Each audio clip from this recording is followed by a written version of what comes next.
तो कमर्शियल वाहन के फिटनेस प्रमाण पत्र प्राइवेट प्लेयर्स के हाथों में सौंपने को लेकर डॉक्टर कमल सोई हरियाणा सरकार पर यहां पर उन्होंने निशाना साधा है। नेशनल रोड सेफ्टी काउंसिल के सदस्य डॉक्टर कमल सोई ने यहां पर हर खबर से बातचीत की है। हर खबर के संवाददाता रवि चंदेल ने उनसे खास बातचीत की। इस दौरान उन्होंने कमर्शियल वाहनों के फिटनेस प्रमाण पत्र प्राइवेट प्लेयर्स के हाथों में सौंपने पर कड़ी आपत्ति जताई है। क्या कुछ कहा है उन्होंने, आप भी सुनिए।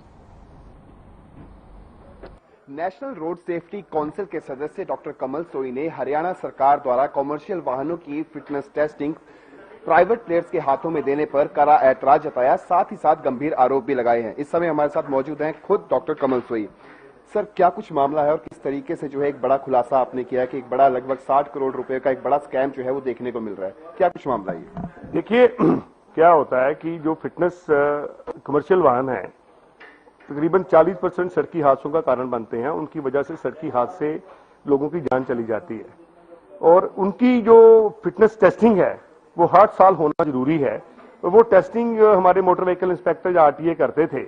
हरियाणा में ये इन्होंने नया एक्सपेरिमेंट कर दिया। इन्होंने जुलाई 2021 में ये प्राइवेट हाथों में दे दिया और उनके हाथों में दे दिया कि जिनकी कंपनियों की गाड़ी टेस्टिंग होनी है वही कंपनियां उसको गाड़ी को टेस्ट करके सर्टिफाई कर देंगी, अपने आप ही कर देंगी।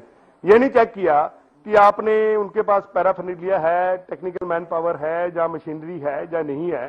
गवर्नमेंट ऑफ इंडिया की हर गाइडलाइन को दरकिनार करते हुए इन्होंने ये कार्यक्रम कर दिया और सरकार को जो पहले 800 रुपया एक लाइट मोटर कमर्शियल व्हीकल से आता था और 1200 रुपया हैवी से आता था, वो भी आना बंद हो गया क्योंकि वो सारा प्राइवेट हाथों में चला गया। 83 सेंटर इन्होंने इजाजत दे दी, 83 सेंटर इन्होंने चला दिए। अब देखिए कि जिसके पास कोई मैन पावर ही नहीं है, कोई मशीन ही नहीं है, वो आपकी गाड़ी को फिटनेस कैसे करके देगा? आपको सिर्फ वो सर्टिफिकेट बांटेगा जैसे चने बांट रहा है। तो आप क्या कर रहे हो? आप लोगों की जिंदगियों को खतरे में डाल रहे हो। आप हरियाणा की सड़कों को कब्रिस्तान बना रहे हो और ये कब्रिस्तान को हमने रोकने के लिए हमने लास्ट टाइम जब अक्टूबर में भी इनको मिले थे और सारा कुछ इनको बताया था, तो कल फिर उस सिलसिले में हर जगह पे हम ये इशू लेके गए। तो कल माननीय ट्रांसपोर्ट मंत्री हरियाणा ने मूलचंद शर्मा जी ने हमें बुलाया और सारे ट्रांसपोर्ट डिपार्टमेंट को वहां पे बुला के मीटिंग करी। जब हमने उनको ये सारी सिचुएशन बताई तो उन्होंने अनभिज्ञता प्रकट की कि उन्हें इस बारे में पता नहीं है कि ये प्राइवेट हाथों में चला गया। चलिए, अब हम बिल्कुल उनकी बात को सहमत हैं कि उनको नहीं पता होगा, कि हो सकता है कि कई अधिकारीगण ने इस सिलसिले में ये मामला ले लिया हो। फाइल भी मंगाने की कोशिश की गई, फाइल भी नहीं मिली।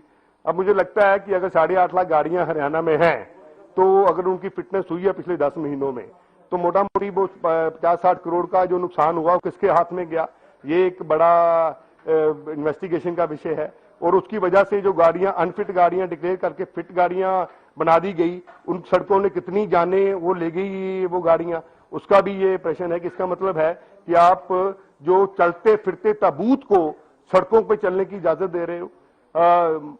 मंत्री साहब ने बिल्कुल क्लियरली बोला कि मैं इस गोरख धंधे को अभी से बंद करूंगा और शायद उन्होंने उस फाइल पे साइन भी कल कर दिए कि ये प्राइवेट फिटनेस सेंटर बंद हो और सरकार इसको अपने हाथों में ले ले और नए जो सेंटर हैं सरकारी प्रोसेस के अंदर 6 सेंटर नए बनाए जाएं रोहतक की तरह पे। हम तो रोहतक की सारे हिंदुस्तान में एग्जाम्पल देते थे कि रोहतक इतना बढ़िया सेंटर सरकार ने बनाया, लेकिन अब तो आपने तो हद ही मुका दी।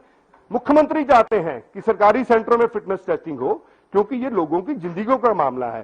सड़कों पे खून हरियाणा सरकार गिरने नहीं देगी और मुझे यही लगता है कि ये better sense will prevail and they will withdraw this order and अपने नए सेंटर स्टैब्लिश करके अच्छी तरह फिटनेस टेस्टिंग की जाएगी। सर, ये बताएं कि जुलाई 2021 से लेकर अब तक जो है अगर हम बात करें एक्सीडेंट्स की, अगर बात की जाए, कितने एक्सीडेंट्स के मामले जो है वो सामने आ चुके हैं और साथ ही साथ कितने कमर्शियल वाहन जो है उनको जो है प्रमाण पत्र दिए गए हैं, टेस्टिंग की गई है और उनको यस दिया गया है, एक तरह से जारी किए गए प्रमाण पत्र जारी किए गए और वो मौजूदा समय के अंदर प्रदेश की बात करें या फिर साथ लगते राज्यों की बात करें, वहां पे वो सड़कों पे दौड़ रहे हैं। देखिए, तकरीबन 8.5-9 लाख वाहन हैं जिनकी फिटनेस हर साल होनी है।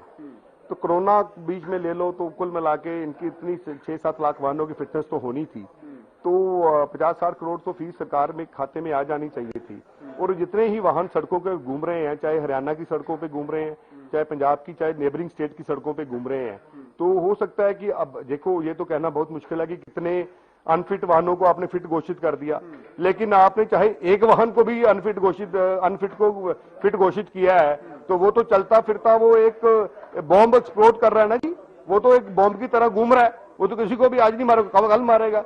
जैसे अभी राजस्थान में आपने देखा कि 24 लोगों की जान एक बस में चली गई, उसी तरीके से हरियाणा में भी 15-16 लोग एक बस में मारे गए, उसी तरह पंजाब में भी मारे गए। तो वो वही वाहन है जो अनफिट होते हैं। बहुत बहुत शुक्रिया। तो ये थे हमारे साथ नेशनल रोड सेफ्टी काउंसिल के सदस्य डॉक्टर कमल सोई, जिन्होंने साफ लफ्जों में कहा कि मौजूदा समय के अंदर जिस तरीके से कमर्शियल वाहनों की फिटनेस टेस्टिंग जो है वो प्राइवेट प्लेयर्स के हाथों में दी गई है, उससे भारी नुकसान जो है वो सरकार को झेलना पड़ रहा है और कहीं ना कहीं एक बड़ा स्कैम जो है, लगभग 60 करोड़ रुपए का स्कैम जो है वो इन्होंने उजागर किया है। देखना दिलचस्प होगा कि आगामी समय के अंदर किस तरीके से परिवहन मंत्री मूलचंद शर्मा इस पूरे मामले को लेकर क्या कुछ बयान देते हैं और साथ ही साथ उसको लेकर किस तरीके की जांच कमेटी का गठन किया जाता है। चंडीगढ़ से हर खबर हरियाणा के लिए रवि चंदेल के साथ कैमरा पर्सन किशन की रिपोर्ट।